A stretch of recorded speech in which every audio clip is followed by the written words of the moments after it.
Welcome. We're just opening the doors for the Owls of Papercourt Meadow talk. We're really looking forward to it tonight. So hope you are sitting back, have a cup of tea or a cocktail waiting, because it's going to be a really fantastic program tonight.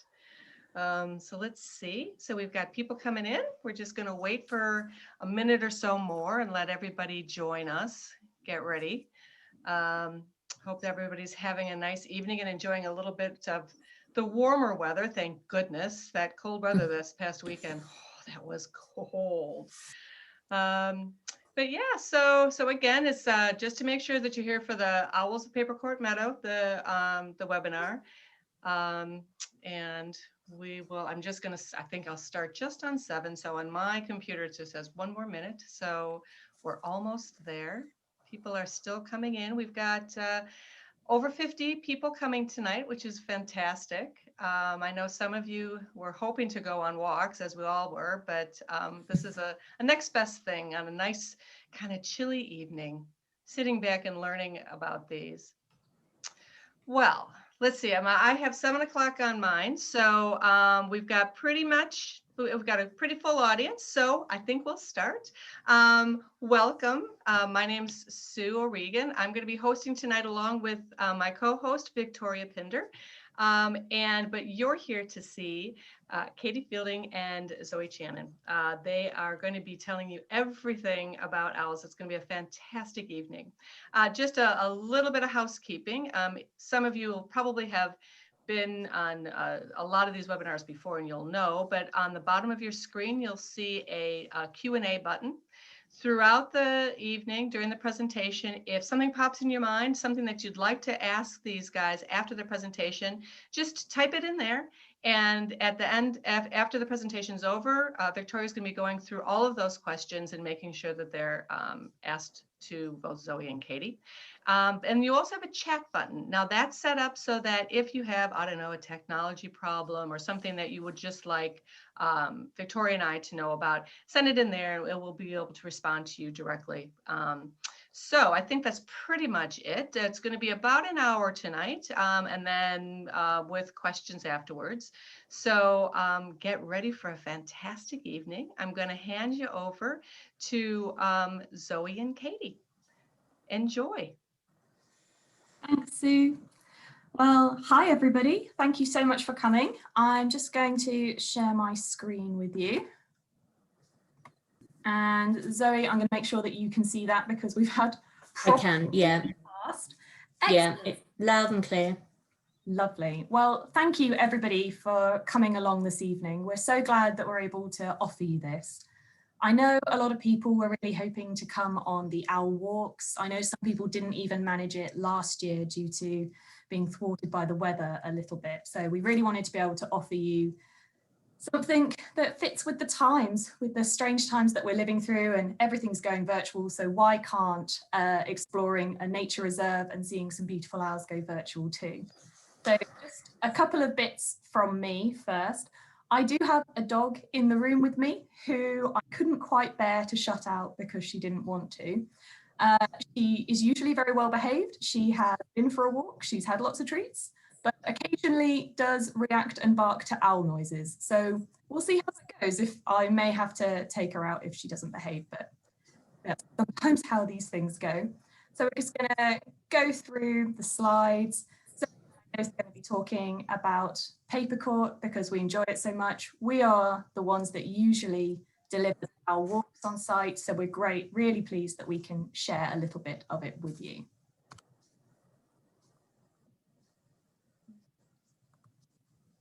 My presentation doesn't want to move on. There we go. There you go, the wonders of technology. So tonight, we're going to really try and make you feel like you're at Papercourt. So sharing lots of photos, obviously showing you the owls as well.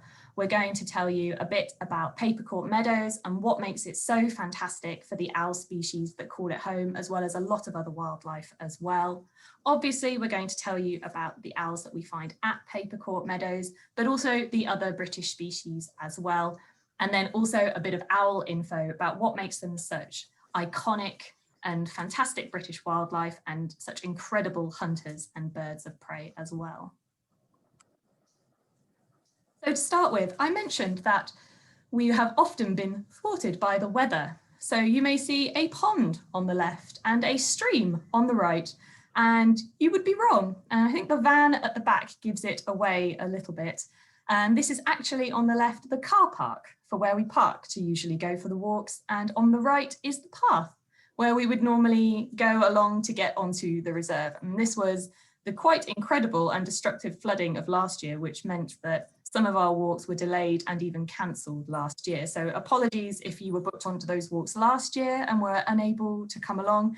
And then this year, obviously, we've been thwarted by COVID. So Zoe, it was you that took these photos. I don't know if you want to say anything else about it. Was, yes. Muggins here was sent out to scope out the site, and I could gladly report back that things were not going super well with respect to getting people on site, and had to make an emergency phone call into the events team to stop the walk. So yes, but safe to say wellies were worn. Yeah, and these were taken maybe, was it the day before or the morning of the walk? It was actually the morning of the walk, because we were trying to assess it as late as possible to give it a chance. No. So we were really desperate for the walks to go ahead because we love them as much as the people that come along on them. And we kind of thought, well, the car park's flooded. Maybe if we can actually get onto site, it'll all be okay. Unfortunately not. You'd be right in asking, where does the river end and the land begin? Well, we weren't really willing to find out at this point. So sadly, last year, we weren't able to run some of them. But as you can see, it's a very wet site, and wet woodland, wet meadows, wet grassland is fantastic for wildlife, you'll be pleased to hear. So there are other ways to get onto site, and it's not completely flooded at the moment. So I cannot stress enough what a wet site it is. So even if you are able to park, walk onto the site and along, it's still incredibly wet. And these are pictures I took earlier in the year when I was exploring. So if you do want to try and make your way there in your own time, I can only advise wellies and dressing appropriately. But if you do, you're rewarded with beautiful views. It puts on a fantastic sunset, as well as lots of lovely displays of owls if you're lucky enough. And throughout this presentation, you're going to be seeing a lot of pictures of sunset, because obviously this is the best time to view the owls, and quite often when we go down there. So prepare yourself for a lot of atmospheric shots along with those lovely owls. So perhaps at this point you're feeling a little bit nostalgic and maybe thinking, oh, it's such a shame, COVID's dragging everything down, I'm not able to do anything, I would have really liked to have gone on one of these walks. Well, I thought I'd just try and bring you back to reality a little bit. And like we said, it is very wet, and this was a picture of Zoe, sadly, is when we were planning one of our walks last year after she had fallen and gotten stuck in a ditch. Zoe? I mean, I'm not looking for sympathy, right? But this picture is very misleading. The sunshine, the blue sky imply that we're out on a summer's day, but it was February, it was absolutely freezing, and we were on site for about another hour after this. So I called myself a trooper after that walk. She was very brave. I did give her the option of us going home and maybe just reassessing and coming back another day, but she certainly soldiered on. Carried on. So you haven't fallen in a ditch, you're not soaking cold on site, and it's not raining. You are tucked up warm with a beverage of choice, and you will be looking at some of the lovely shots that we've had of Papercourt, learning a bit about some owls. So it's not soon, and full marks if you can spot the barn owl in this picture, which was taken on my mobile phone. So as you can see, you do get some nice views at times. So hopefully you're feeling like you're settled in, we've set the atmosphere. I'm going to pass over to Zoe now to tell you a bit more about Papercourt Meadows. Thanks, Katy. So let's get orientated, shall we? Because some people might not know where this site is. So on the left of the screen there, you can see Old Woking and just the outline of that. And then just about 1 kilometre east, you can see 2 sites that are outlined in green on here.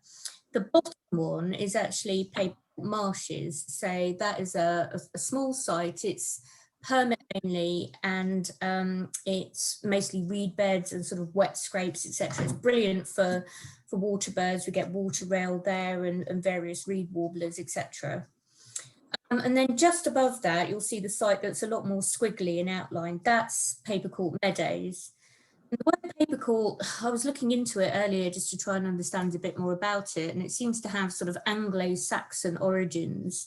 And certainly the surrounding land has long been mined for minerals all around. So there's obviously some linkage in there. Total site is about 18 hectares. It's not huge, so a walk around there is quite easy. And it's situated on the floodplain of the River Wey. Can I have the next slide, Katy? Thank you.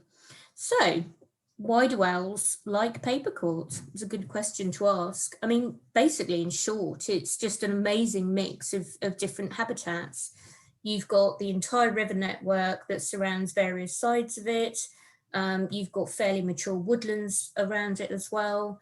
Dotted within the grassland area, you've got patches of scrub, you've got hedges around the outside. So it's got it all really. The woodland and the scrub provide vital shelter for those owls themselves to kind of nest and roost and rest. They also provide a home for mammals and bats and invertebrates and all sorts of other species. The next slide, Katy. Thank you. So us conservationists call a site like Papercourt species rich, but I'm pretty certain that an owl just calls it dinner. So with everything that lives there, it's a veritable smorgasbord for an owl who handily have a very varied diet. So I've put just a mere few examples here, mostly because I kind of like the species, I guess. So a menu favourite and an owl staple on the top left-hand side is the harvest mouse. Picture here. It's absolutely tiny and it weighs about as much as a 2p piece. So really for an owl, it's going to be pretty light to catch, although they're pretty nimble, so they're not so easy to get hold of. Harvest mice really like the sort of tussocky grassland areas that Papercourt is. I mean, it's an ideal habitat for them, really. In the bottom left, you've got the grass snake. It's our longest snake in the UK. It's really fond of wet habitats. You know, if anyone's got ponds in their garden, or sometimes even if you're lucky enough to have a swimming pool, you can quite often see grass snakes there. So they spend their time sort of hunting around for amphibians and fish and reptiles, etc., other smaller reptiles. But it's also prey itself, and owls will catch those if they happen across it. To me, that sounds dreadful. I have a massive snake phobia and I'm not particularly keen to be around them. But also when grass snakes are caught, they emit this foul smelling substance from their anal glands. So I'm not sure they're going to be the first choice for me on the menu, that's for sure. And the bat that's shown on here is actually a Dor Benton's. A common name for it, people call it water bat. It loves sort of wet areas and feeding on the insects around there. Most commonly, I guess, the bats at Papercourt are the pipistrelle bats, which absolutely are eaten by all three owls there. So that's the tawny, the short-eared and the barn owl too. It seems a bit of a shame really, doesn't it? But I guess that's just the way the cookie crumbles. And last but not least, in the bottom right-hand corner, I couldn't resist. I mean, really, if I'm being blunt, it's an example of a small bird that the owl would like to eat, but it's actually a male stonechat here. And it's a real favourite of mine that you can see at Papercourt Meadows. I love seeing these when we're walking in. We always get fantastic views of the stonechats as we're You do, areas. Yeah. I mean, the numbers that you get there are crazy sometimes, aren't they? They really are. They really are. It's lovely. So, this may look like grass, and it is grass, but it's not your common or garden everyday grass, of course. It's rather a hidden mosaic of interest. Well, I suppose to somebody like me, I know that I'm a bit geeky about these things sometimes.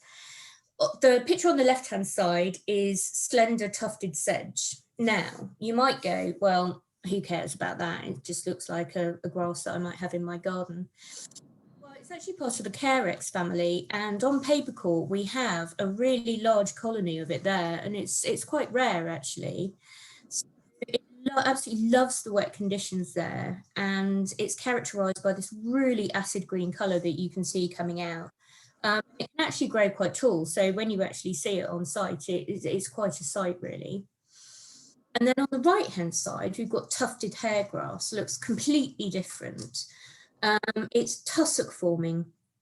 It absolutely loves wet conditions, and it has this really cunning way of feeding oxygen down from the top of the plant to its roots, so they stay alive even in these wet conditions. So it could sort of outcompete some of the other species that wouldn't like it there.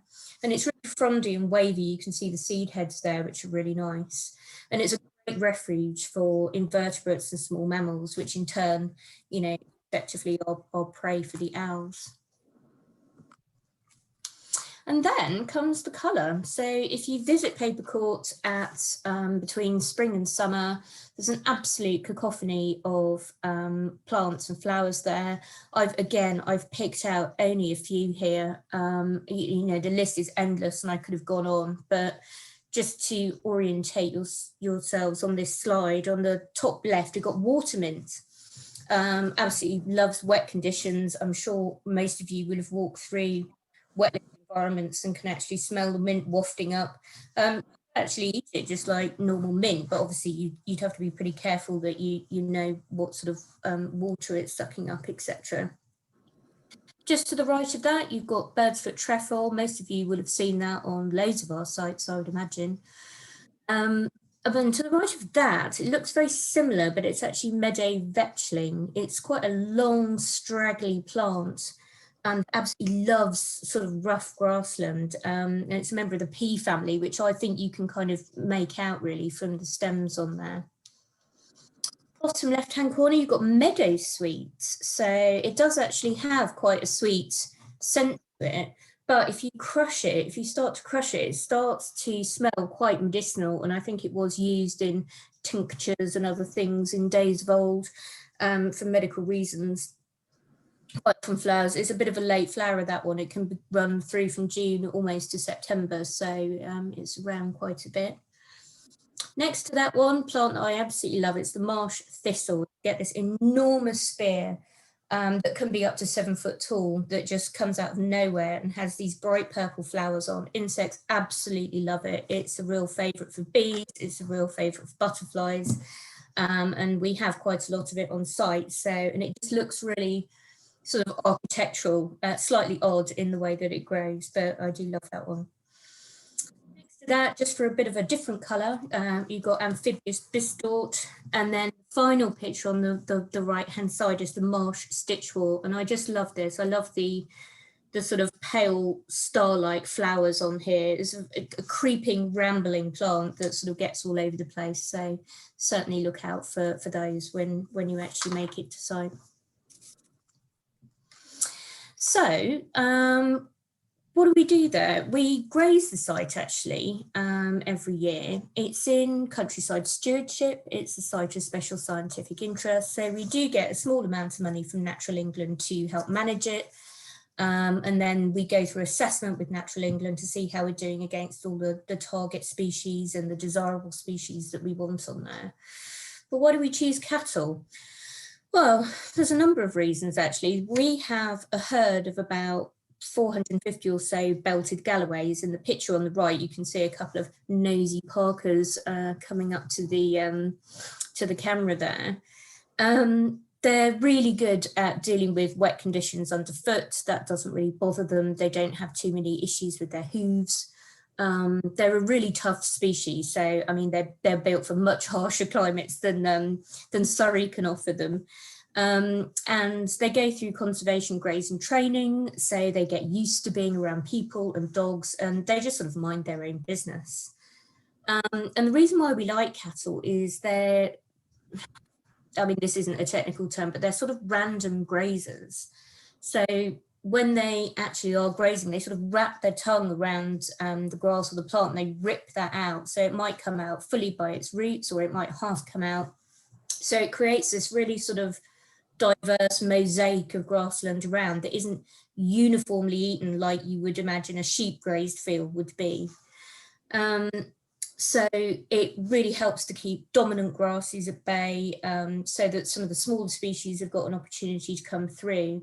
And also they're quite heavy, so they trample the ground, and they can create sort of patches of bare ground, which in themselves are tiny little micro habitats of wet ground, but it also provides a sort of more open area for other seeds to set. So you get this mosaic of age of plants there as well. So that's why we do that. Anyway, enough about cows. We are here to talk about owls. So these are the 3 owls that we'll be covering mostly today that you can see at Papercourt Meadows. So the one on the far left is the short-eared owl, and the quizzical looking character in the middle is the barn owl. And then you've got the tawny owl on the right-hand side. So I'm going to hand back to Katy at this stage, who's going to take us through some tawny owl facts. Thanks, Zoe.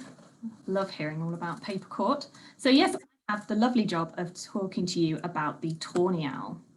So it's an absolutely beautiful bird, and it is one of our most well-known and iconic British owls. Not least of all because of that beautiful plumage. And it's not just there to be pretty, it's there as camouflage.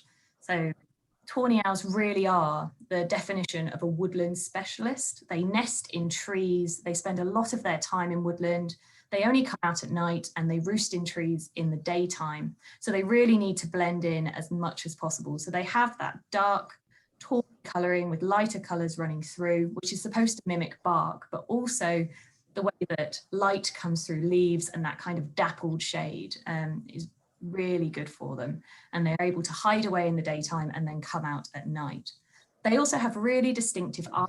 They're the only British species that have those wholly dark brown eyes, really, really penetrating if you're lucky enough to see one like this in the daytime.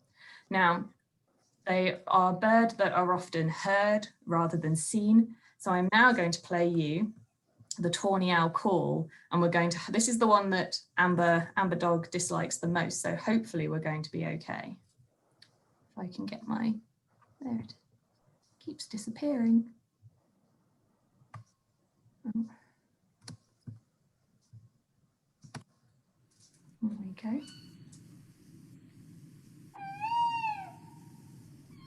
No.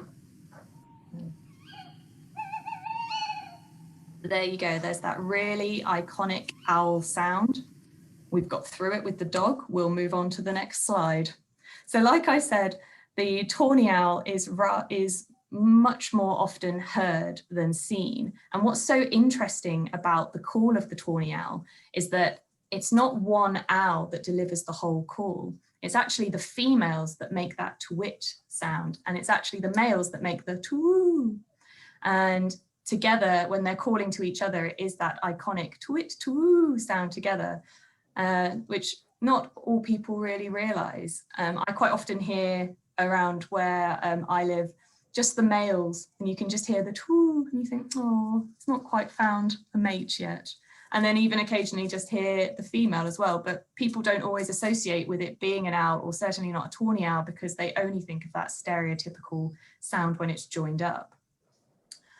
Obviously, like I said, the tawny owl is a woodland specialist. They only really come out at night, and that really iconic sound has started to be associated with the darkness and woodlands, and even become a little bit spooky. And it's been massively adopted by horror films for decades now, and more specifically, American horror films, which, if you look at this map, which shows the distribution of the tawny owl, is really interesting, because you can see in the dark blue there that they have colonized most of Europe and even parts of Asia, but they haven't actually managed to jump the pond yet. So that call has become so iconic that it's even made its way into popular films and culture in America, even if the bird itself has not.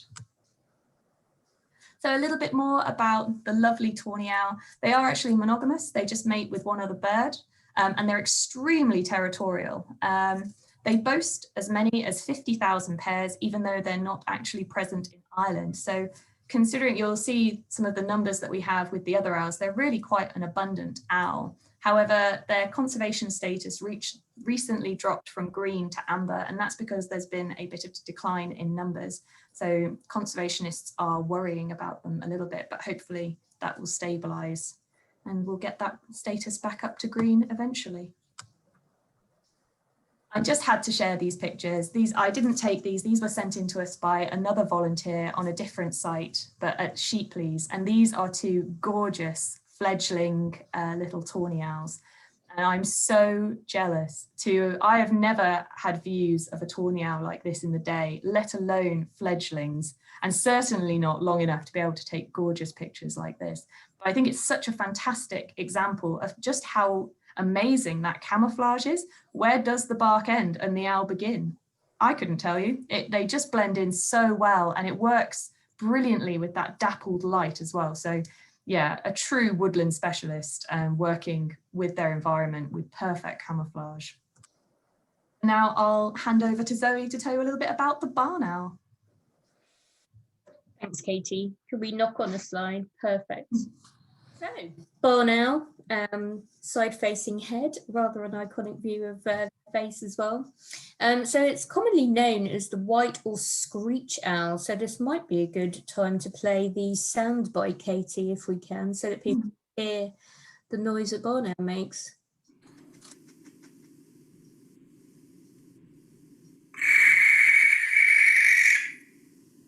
Very screechy. And some feather ruffling. And there we go, the final screech. I mean, I am of the view that it's a sound that only a mother could love, but maybe I'm biased.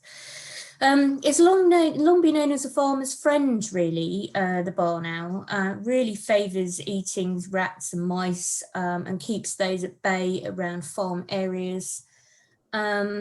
If the weather is good enough, they are actually capable of producing more than one brood a year if they start early enough. They typically lay between sort of 4 and 6 eggs, usually between the sort of months of March and August if they're going on to have a second brood. Baby owls are called owlets, which is quite cute, although perhaps not that imaginative. And in the UK, we've got about 4,000 pairs. These figures are all approximate, sort of based on latest data that we can get hold of. An absolutely stunning picture of a barn owl in flight here. And you certainly get views like that on Papercourt as well. The conservation status of the barn owl is currently considered to be green, although there are some things that affect their numbers. For example, it depends how much prey is around from one year to the next as to how much that owl can catch for itself, but also for its owlets. You know, they do favour barns and buildings like that to nest in, and some of those are obviously being converted into dwellings, or they might have been removed in order to free up more land, etc. And they are quite vulnerable to traffic. You know, I'm hoping that some of you will have been lucky enough to have been driving around country lanes, you know, sort of dusk time, and sort of looked to the right and seen a barn owl flying across the fields.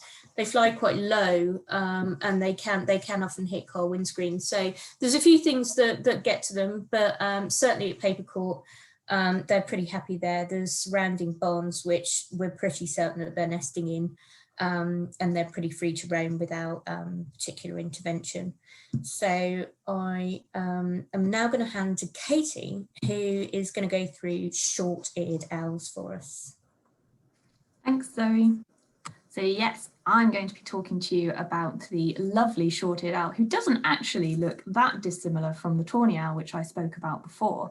Although with very similar markings, it is once again camouflage, but for a very different habitat type. So although known as the short-eared owl, it's also known as the bog owl because they breed in the uplands in boggy, wet moorland areas, and they nesting on the ground, they're incredibly vulnerable, especially their young. So that camouflage is really vital to them. Also has the added bonus of making them incredibly beautiful if you get views like this. They also have those really piercing eyes, those yellow bands with the dark pupils as well. So very different eyes to a tawny owl if you were ever confused between the two species. And a short-eared owl is a bit bigger as well. They really are open country birds. So when they're on the ground and nesting, they're very hidden away and difficult to see, but they will hunt out in the open and can often be seen in the day and are often the bird we first see at Papercourt when we are out on a walk. And I'm just going to play you their call.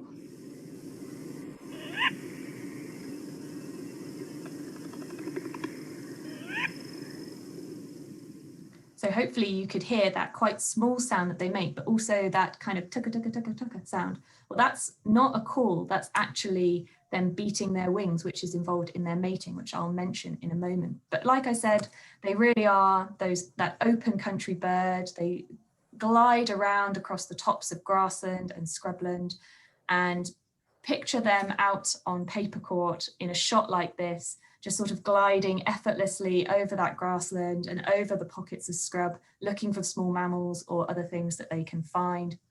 When we arrive, we see them first around or just before sunset, and then just as the sun's going down, they seem to just take themselves off very quietly and will hunker down in some of that grass or on the edge of the scrub. And that's when we start to see the barn owls coming out in the evening. It's just a lovely transition. I'm sure you'll agree, Zoe, just being able to watch like that. Definitely. I was looking at that picture that you were showing of the short-eared owl before, and I often think that they're one of the more startled owls. They seem to definitely look surprised whenever you see them. They certainly do. So they're a very nomadic bird, actually. So they spend a lot of the winters on lowland estuaries and coastal plains and areas like Papercourt Meadows, only to make their way all the way up to the uplands and to moorland areas for breeding in the summer. And like I said, they incorporate this wing clapping into their sort of mating rituals. And I don't know if you know, Zoe, but is it for whether they're trying to attract a mate or defend territories with that wing clapping? Yeah, it's part of a display, you know, a bit like nightjars do. So yeah. And they have massively fluctuating numbers, and that's because almost all of their diet is those small mammals, and small mammal numbers fluctuate so much, and so it really has an impact on short-eared owl numbers. So in the summertime, there can be between 620 and 2,180 pairs, and then in the winter between 5,000 and 50,000 individuals. Now, that might sound quite alarming that those numbers can fluctuate quite so much, and obviously it means animals dying off when there's not enough prey around. But this is an example of a functioning and healthy ecosystem.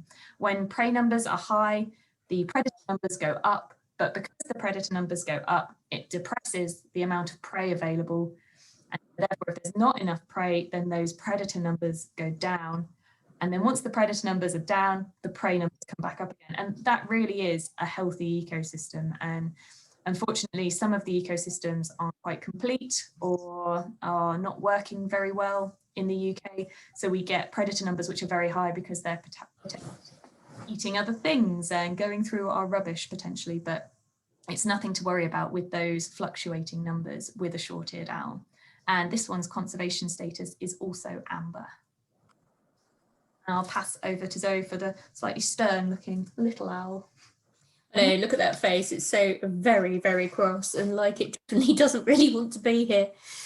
Which is funny, actually, because this owl is not a native owl. It was actually introduced into various areas of this country, actually, in the 1800s.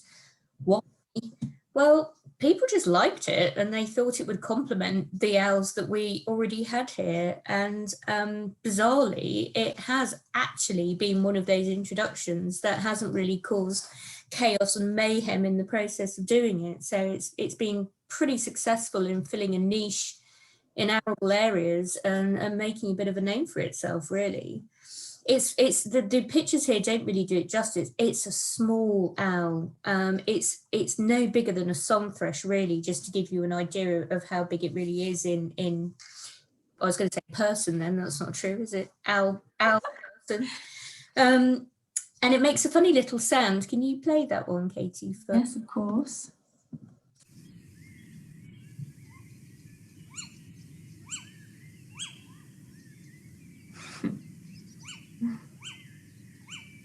It's a lovely little sound, that one. It sounds little, doesn't it? It does. So it tends to nest in any small hole, really, that it can fit into. Again, sort of if the pairs survive, they do tend to be monogamous, and they like to return to the same nest each year as well.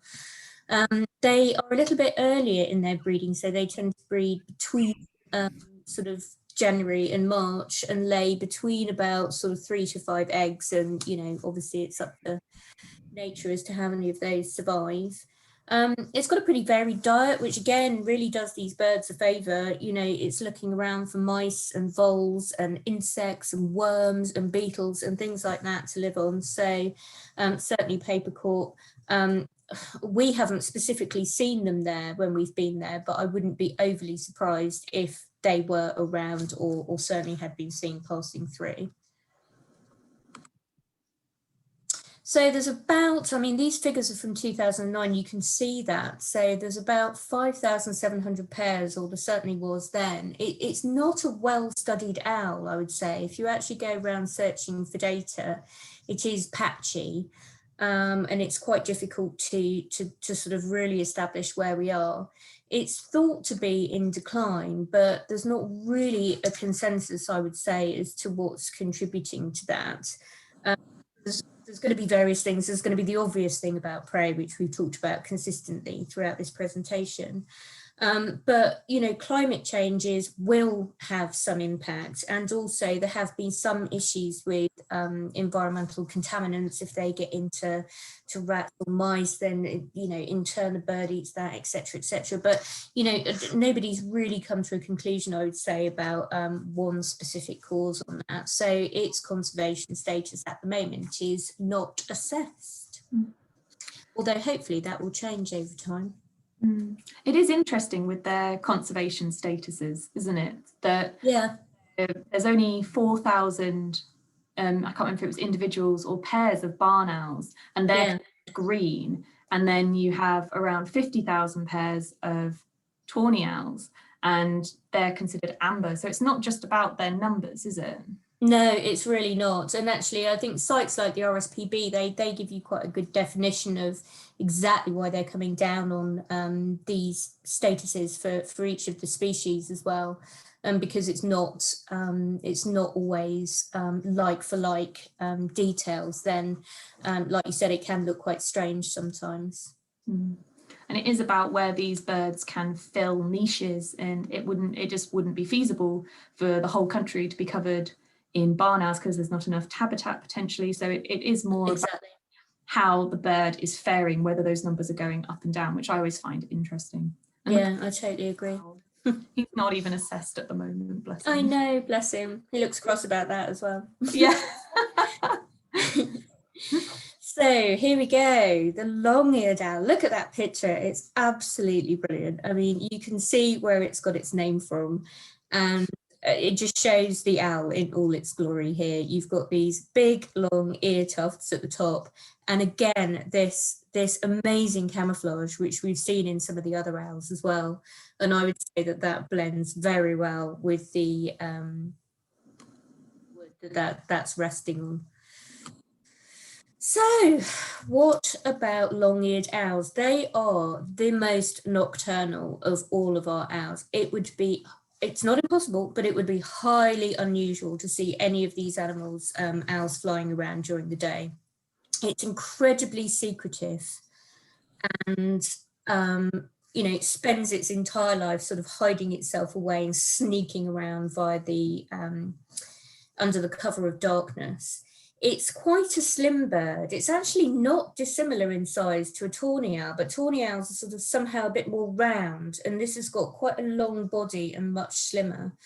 And you can see in this picture that it's got not yellow eyes like the short-eared owls, but it's got orange eyes here, which is quite, sometimes if you see a long-eared owl quite quickly, you might mistake it for a short-eared, but the eye colour is one of the distinguishing features there. And even its noise is quite secretive as well. It's definitely no show-off. You have to listen quite carefully for this one.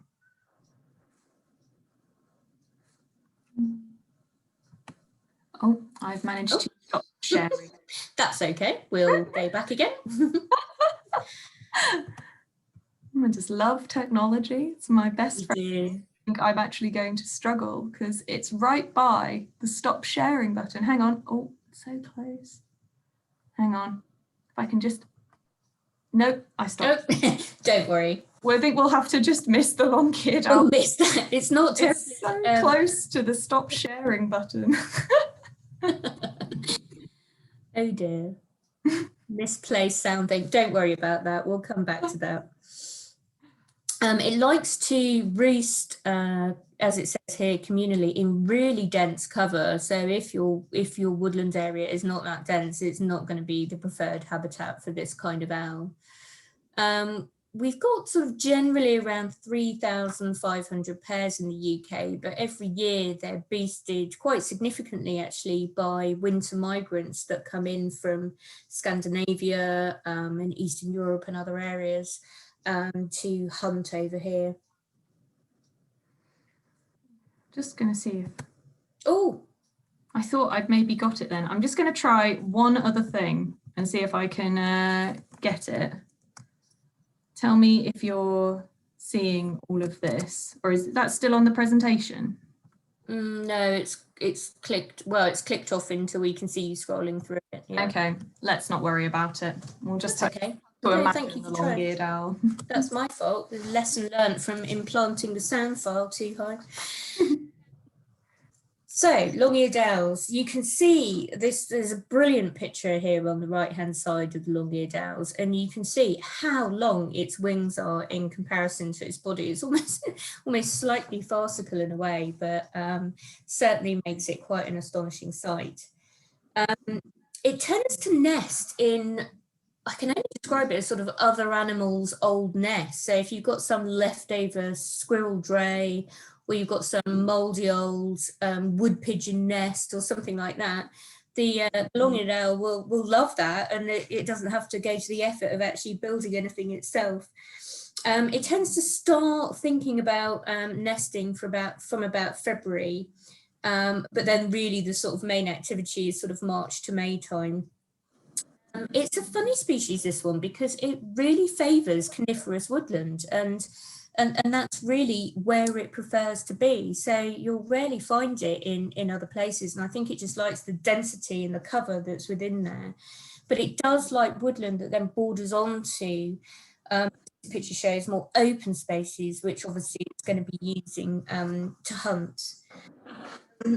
When it does find a mate, they typically lay between 2 and 10 eggs. It's actually quite a lot in comparison to all of the other owls.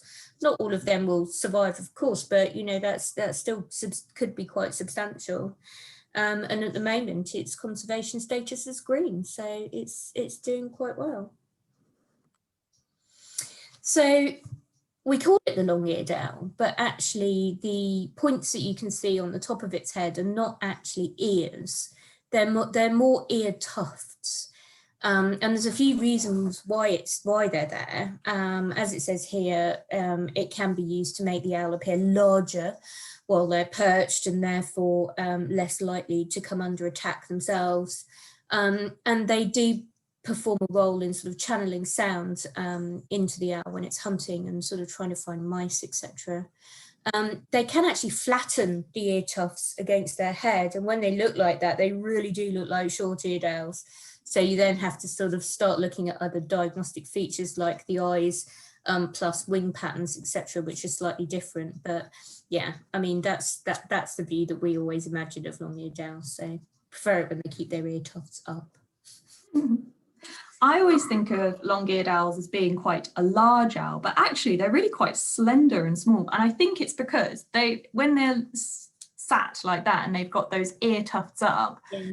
Really resemble a European eagle owl in my head. So I imagine these giant birds, and actually they're really quite small. No, I think you're right. And if you look at the length of the wing there, that is significantly longer than its actual body, which is sort of hidden behind it in this picture. So yeah, I mean, it looks much bigger than it actually is. Yeah.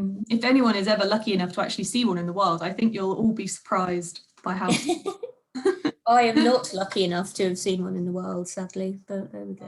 I once was someone trained a telescope on a patch of scrub for me and was adamant that there was one in there, but I can't honestly say that I saw anything that didn't patch of scrub. Really close. Yeah.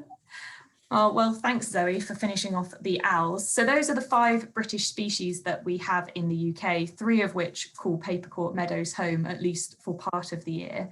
I'm now going to go on to tell you a little bit about the unique features to owls and what makes them so iconic, but also such fantastic hunters and successful at Papercourt Meadows. So most birds, when they're flying, equals a lot of noise, a lot of wind turbulence and that swooshing sound. And generally, the larger the bird and the faster it flies, then the louder that sound. But not owls. They can fly almost silently. And this is because of unique wing and feather features, easy for me to say, is specific to those owl species. And they're able to actually reduce locomotion-induced sound, so that air turbulence and swooshing sound, they're able to completely dampen it. And not only that, with that flying silently, they're also able to fly really, really slowly. So even quite large species, such as barn owls, are able to fly as slow as 2 miles an hour. And this is because they have really quite large wings relative to their body mass, as is sort of demonstrated here by this tawny owl in flight. So they are not only able to be really, really quiet, but fly unusually slowly, which is very helpful when you're trying to spot them out on Papercourt Meadows and they're not just flying by at the speed of light like kestrels and other birds of prey might do. So how are they able to dampen that sound? So we're just going to get a little bit geeky with you, but not for too long, I promise. So they have these really unique structures within their feathers that serve as a silencer. And they have a few of these adaptations. And one is that they have these comb-like serrations on the leading edge of their wing feathers. And you can see an example of that on the right-hand side there, that left-hand picture outlined in red. So that is those comb-like serrations on the leading edge. And what these do is they break up that turbulent air, which leads to that swooshing sound, and break it down so it's much smaller streams of air. And like I said before, that generally the larger the bird and the faster it's flying, there is more air turbulence and more swooshing. So if you can break up that air turbulence, then you can reduce that sound, which is what these little serrations on the wings do.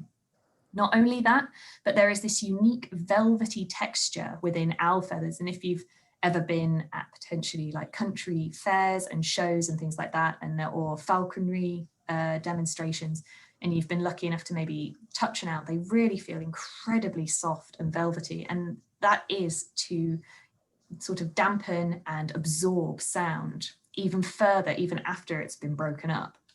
If that wasn't enough, and if they weren't already the stealthiest birds out there, they also then have this trailing edge on the wing as well, and it's a soft fringe, and that's demonstrated in that box on the right hand side, the other one in the red, and that just further streamlines the air, bringing down that air turbulence even further and absorbing more sound, which is why they are the stealthiest ninja birds out there and able to fly so silently. And there's actually a really interesting study that one woman did looking at whether these features were associated with how owls hunt. So they had a hypothesis that those that needed to be really stealthy, so either needed to be really quiet to hear their prey, or needed to be quiet to sneak up on their prey so their prey wouldn't hear them, so prey that potentially has good hearing, like small mammals, would have more exaggerated features, so bigger little combs and serrations on their wings and larger soft fringe. And they were able to prove that hypothesis. So those animals that are hunting at night, or that need to be really quiet to hear their prey if it's like buried in the grass, or prey with very good hearing such as mice, had more exaggerated features, so larger serrations on their wings than say a species that hunts fish or even invertebrates and insects, which is really interesting. So it just demonstrates how much evolution has occurred here to make these owls quite so silent. So not only are they super stealthy, they've got a lot of other adaptations as well. So they have these really large forward-facing eyes, which isn't very stereotypical of birds of prey. They have that very stereotypical, though, hawk-like beak, which really puts them in the bird of prey family. A very flat face, which until it really gets pointed out to you, obviously you see the bird and you know it's got a flat face, but I've never really clocked quite how flat it was before. And not only that, but they've got these lovely circles around their faces. And obviously a barn owl is more like a heart shape. And it's a very conspicuous circle of feathers actually that makes it up, but then also a facial disc around each eye as well. See, I always think they look like they've been sort of slapped in the face with a frying pan. Not their fault, but it's what I always think of when I look at their faces. They really do. And once you see it like that, you'll never unsee it. No, you'll never unsee it, no.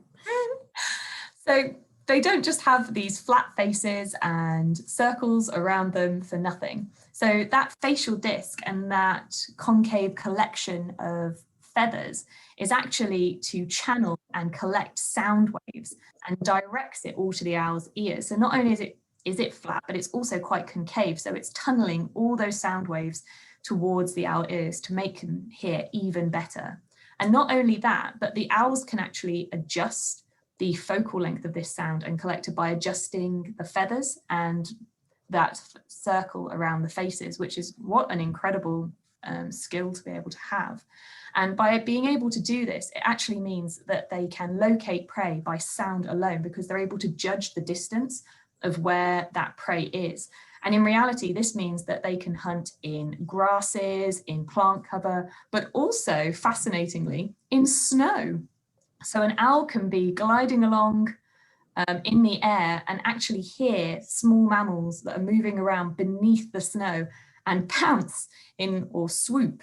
That's what owls don't pounce, owls swoop down into the snow. And this is actually a picture of a long-eared owl about to descend into the snow. And when looking at pictures of owls hunting in snow, I just didn't know what to pick. So not only do we have the long-eared owl on its way into the snow, we've got a slightly surprised looking barn owl, and we'll never know whether he caught his prey or not. He may well have it in his talons. But this picture I just think is absolutely incredible with the owl angel in the snow. So if any of you were lucky enough to see something like this in the recent snow that we had, you know now it was probably an owl hunting and not just a very confused bird that's fallen. That's an amazing photo. It's just beautiful, isn't it? Love it. So not only do they have all these facial features, as well as being silent ninjas of the night, they also have other adaptations with their eyes. So birds of prey have the eyes on the side of their heads, which gives them a more well-rounded vision and be able to see in lots of different directions. However, owls, obviously, as demonstrated, have eyes very forward-facing on the front of their faces. But this actually gives them stereoscopic vision, which means, again, that they can have a greater sense of depth perception, which is not only just generally very useful when they're hunting at heights, but also really good in low light, which is obviously what a lot of owls are doing, and often hunting either at dusk, sunset, or through the night. This does pose some challenges though, because like most birds, their eyes are actually fixed in their sockets, which is why other birds of prey have them on the side of their heads, so they can get that like circular vision without having to move their heads much. But obviously, I'm telling you a little bit in a moment, that owls have found a way around that. So what I find really interesting actually about owls, but that's because I'm a bit of a nerd, is that owls are actually really quite far-sighted and can't see things a few centimeters from their faces. So they can't actually see the prey that they catch in their talons. But what they do have is these phyloplumes, which are hair-like feathers on their beaks and on their talons, which are like feelers in the same way that a cat's whiskers are, and so are able to feel and almost create a picture of the prey in that way. So I said that owls had come up with a handy way of getting around their eyes being fixed in their sockets and forward facing. Well, they're incredibly bendy as well, as demonstrated by this lovely short-eared owl here. They can rotate their necks 270 degrees, which is no easy thing. They are made more flexible by having 14 neck vertebrae, which is a lot when you consider that humans actually only have 7. It's not enough to just be able to twist, because if they just had that without other adaptations, every time they turned their heads, they would cut off the blood to their brains. So they also have a lot of adaptations to their circulatory systems. For example, their foramina in their vertebrae, which is where the vertebral arteries pass through. So that point in their spine where those arteries are going through are 10 times the diameter of their arteries, which again is massive when you consider that in humans that the foramina, easy for me to say again, are actually around the size of the arteries, because we just don't need that flex. But without it, the owls, yeah, they would be cutting off the blood flow to their brains pretty quickly. Not only that, another one of their adaptations that they have, that their vertebral arteries enter the cervical vertebrae much higher than in other birds, which means that they've got more slack in the system, more reach to give when they're, you know, putting on a big party trick like this short-eared owl. So all of these adaptations combined to make them those iconic birds and the fantastic hunters that we know them to be, putting on that wonderful spectacle of hunting out on Papercourt meadows at dusk and into the night.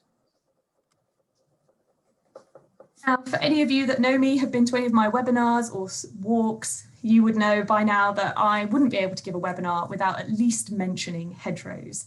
And I am lucky enough to lead on the Hedgerow Heritage project, which we're incredibly lucky to be funded by the Heritage Lottery Fund. So thank you so much to them for valuing hedgerows and letting us do the valuable work that we're going to be doing with planting more hedgerows and getting them into better management in the North Downs.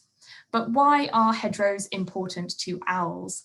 Well, we have long associated these iconic animals with iconic features in our countryside, as demonstrated by this lovely artwork. Not only that though, they provide homes and shelter and feeding for small mammals, and therefore help to bring lots of prey into areas for our owls. And without them, there would be less wildlife around and less prey for these animals. And not only that, hedgerows are beautiful, they're incredibly valuable, and they add texture and grain to our countryside. But of course, I am a little bit biased. Not only are they helping to bring more prey and more biodiversity into our wild spaces and our nature reserves, they're also helping owls, as well as lots of other wildlife, to be protected from the elements, protected from wind and rain, and obviously most recently a lot of snow, but also from people and other predators and dogs and anything else that's out and about. They do form at the very least that physical barrier and help to create that more variety in our spaces, which owls and lots of other wildlife really value. And of course that provides those hideaways and roosting spots as well for lots of different species.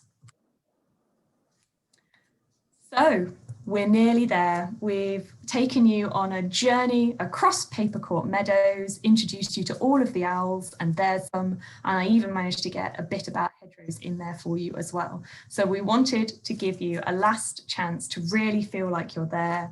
The dramatic skies and incredible weather that Zoe and I have both been lucky enough to sample when out looking at these owls, and obviously the beautiful sunsets that it gives us. And not only that, the odd grainy picture that one of us has managed to try and take on a smartphone and position it in front of binoculars to get a bit closer. And you really do get the full marks if you can see the barn owl in that right-hand picture. It really is one of our favourite places to visit, isn't Zoe? And we are disappointed that we couldn't do the walks, but we really hope you've enjoyed seeing about the place and the owls. And we actually have a couple of videos to show you quickly before we're done. So I'm going to stop sharing. We did practice this. We did. Well. And it was slick. It was. Can you see that, Zoe? Yes. Excellent. And then hopefully it will just, there we go. So hopefully you can see that's one of our lovely barn owls at sunset. And hopefully you can even hear the excited squealing from Zoe that the owl is hovering.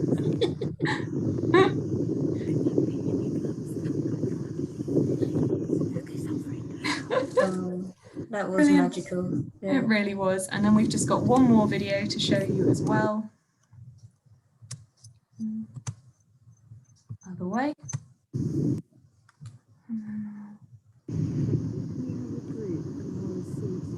There you go. Barn owls gliding off into the sunset. It really does show you how close you can get, actually. I mean, we were just walking back to the car park at this stage. We'd already had an owl extravaganza, and then all of a sudden there were these 2 owls flying around. We just stopped and videoed it, didn't we? We really did, and I think it just demonstrates how close they are in the fact that we were able to get this just on our smartphones. So there you go. Thank you so much for coming along and sharing the owls with us. And we really hope that you've all enjoyed having a look at Papercourt and seeing the owls and hearing about why we love the place so much, and maybe feel like, even though we haven't been able to take you on a walk this time, you feel like you know a little bit more about the place and we've whet your appetite for next time. Is there anything else you want to say, Zoe? No, I think you've summed that up really nicely. Thanks, Katie. That was incredible. Absolutely loved that. Boy, I'm putting Papercourt Meadows on my list in the future. So thank you guys so much. Really learned a lot tonight, but we've got lots of questions. So I'm going to hand you over to Victoria to start. No problem. Yes, thank you, Katie and Zoe. It was absolutely fabulous. I think they're the most beautiful birds, absolutely beautiful. So the questions have come flying in. So I'll start off. We've got one from Rebecca and Beverly's, a similar question. They want to know, when is the best time to go owl spotting, and also to go spotting at Papercourt? Well, it depends what species you want to see.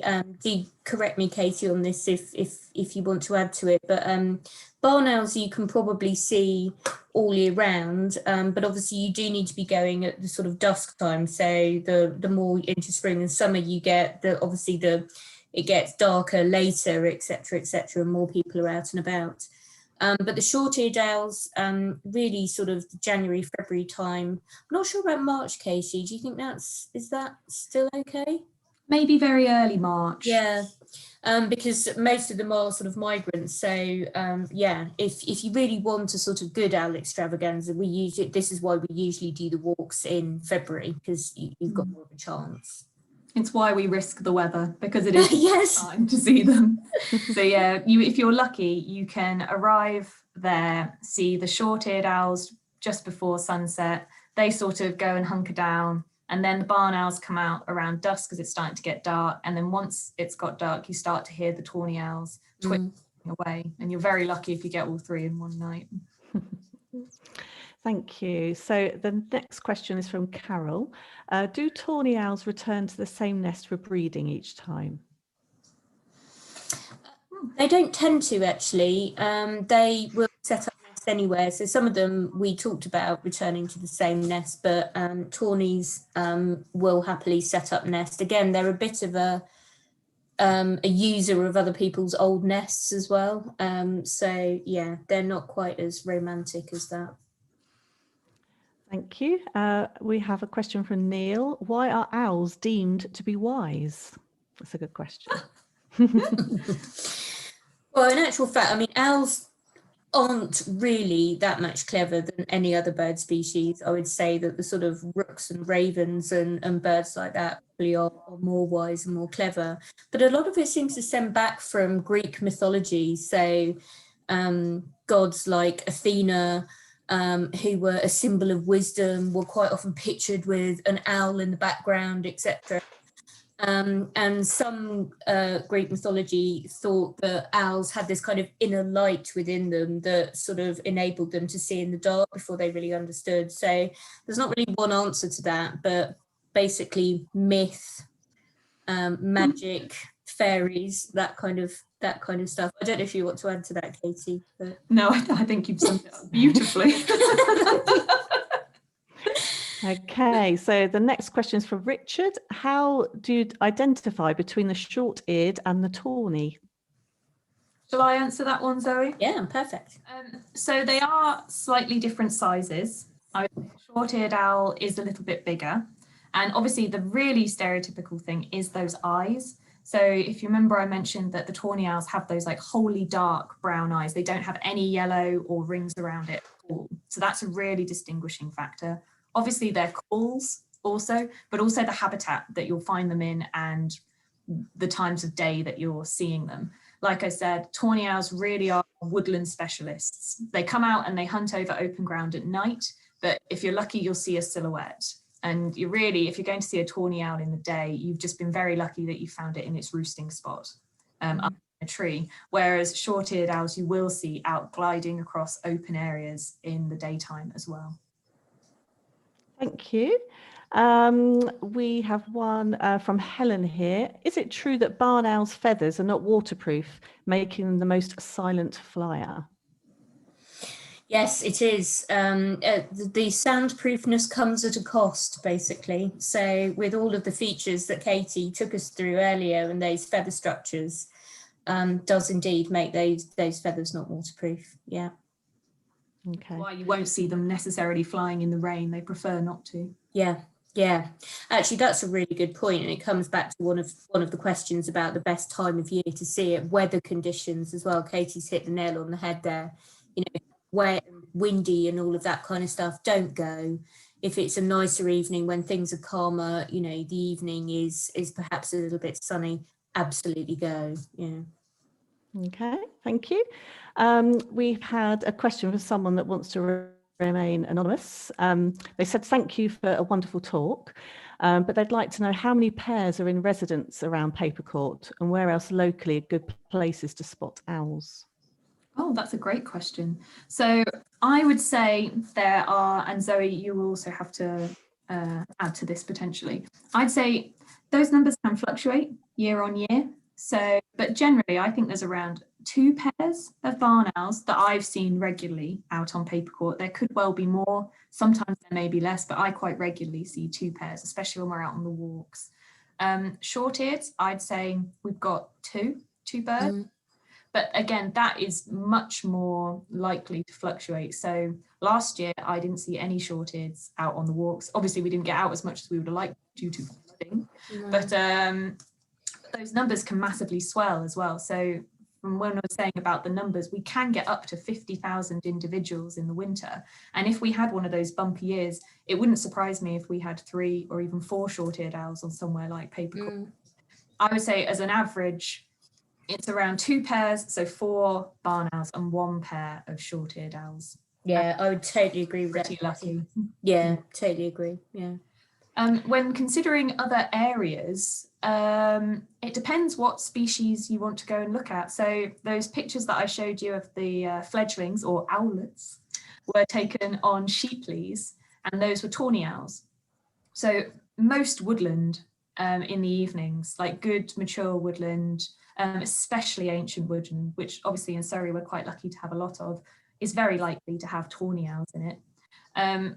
As Zoe said, we could have little owls on Papercourt as well, and they could be anywhere. They're not quite secretive, but they're also not gliding around in the middle of the day either. So it really is about getting out there, keeping your eyes peeled. For the barn owls and the short-eared, it's that kind of grassland areas as well. Zoe, any specific areas you think? No, I think that's great. I mean, it just reminded me actually, I ran a guided walk last year on sheepleys, and just one of the walk members came up to me and they said, hey, look at this, I've still got this photo.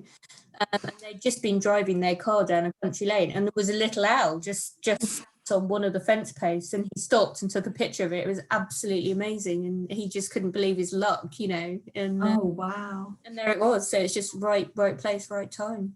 And little owls as well. I was going to call it a little short owl then.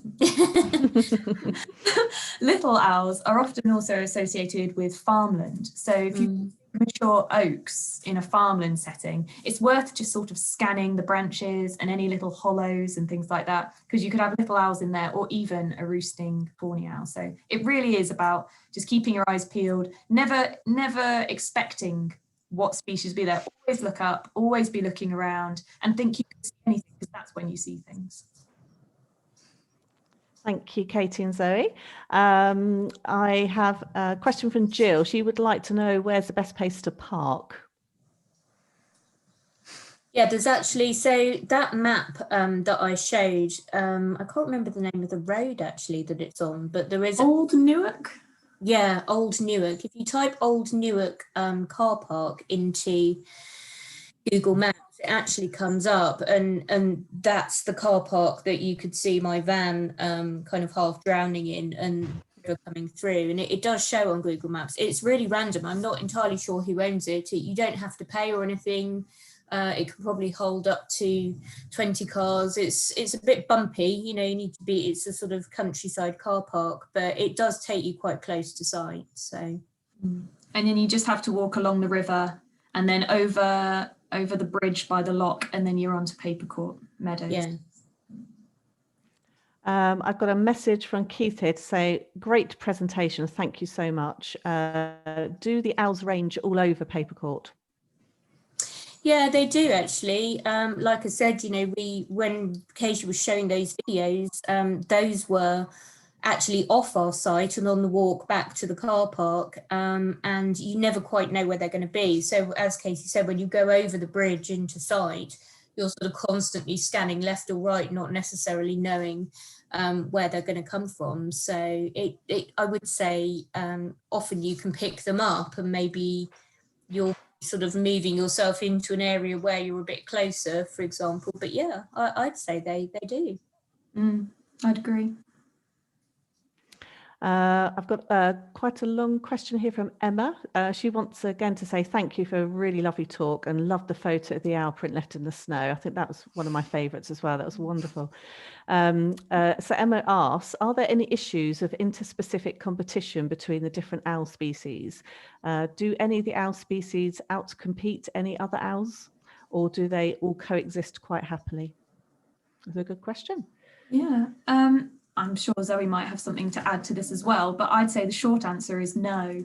They've all developed over millions of years, competing and existing together. So no, I'd say they live quite harmoniously. Obviously, the little owl has been introduced, but it fills a niche that the other owls aren't doing. They all perform slightly different roles, even though a lot of them have quite similar diets. Now, they all coexist quite well. I mean, obviously, things like tawny owls, they're very territorial, so will fight most things off their patch, as a lot of species will, but no, I'd say they all coexist very well.